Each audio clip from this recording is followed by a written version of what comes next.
मछलियों की कहानी।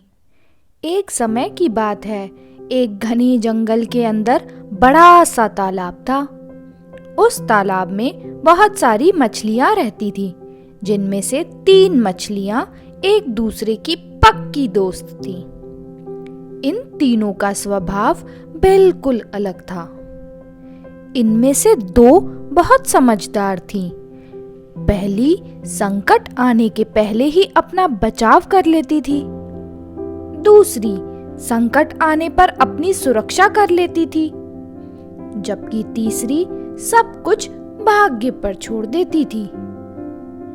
तीसरी मछली कहती कि अगर भाग्य में संकट होगा तो हम कुछ नहीं कर सकते, और भाग्य में नहीं होगा तो कोई भी हमारा कुछ नहीं कर सकता।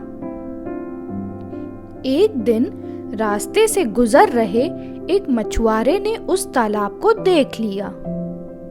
उसने देखा कि तालाब मछलियों से भरा पड़ा है। उसने तुरंत अपने बाकी साथियों को इस बारे में बताया। मछुआरे और उसके साथियों ने अगली सुबह यहाँ आने और उन मछलियों को पकड़ने का फैसला किया। लेकिन मछली ने मछुआरे और उसके साथियों के बीच की बातचीत सुन ली थी। उसने तुरंत तालाब में रहने वाली सभी मछलियों को इकट्ठा किया और सारी बात बता दी। पहली मछली बोली कि हो सकता है कल मछुआरे आकर हमें जाल में पकड़ कर ले जाएं।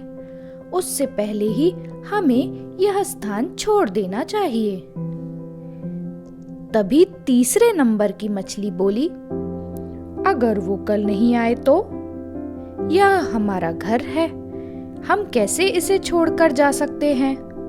अगर भाग्य में लिखा होगा तो हम कहीं भी हो मारे जाएंगे, और नहीं लिखा होगा तो हमें कुछ नहीं होगा। कुछ मछलियों ने तीसरे नंबर की मछली की बात मान ली और वहीं रुक गईं।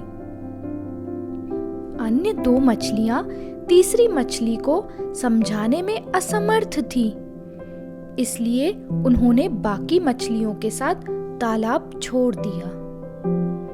अगले दिन मछुआरे और उसके साथियों ने अपना जाल डाला। जो मछलियां भाग गई थी उन सभी की जान बच गई, और जो तालाब में रुक गई थी वे सभी मछुआरों के द्वारा पकड़ ली गईं। मछुआरे ने उन्हें एक टोकरे में डाल दिया, जहां सभी तड़प तड़प कर मर गईं। तो इस कहानी की ये सीख है कि हमें कभी भी भाग्य के भरोसे नहीं रहना चाहिए। संकट आने से पहले ही उसे दूर करने के उपाय सोचकर ही रखना चाहिए।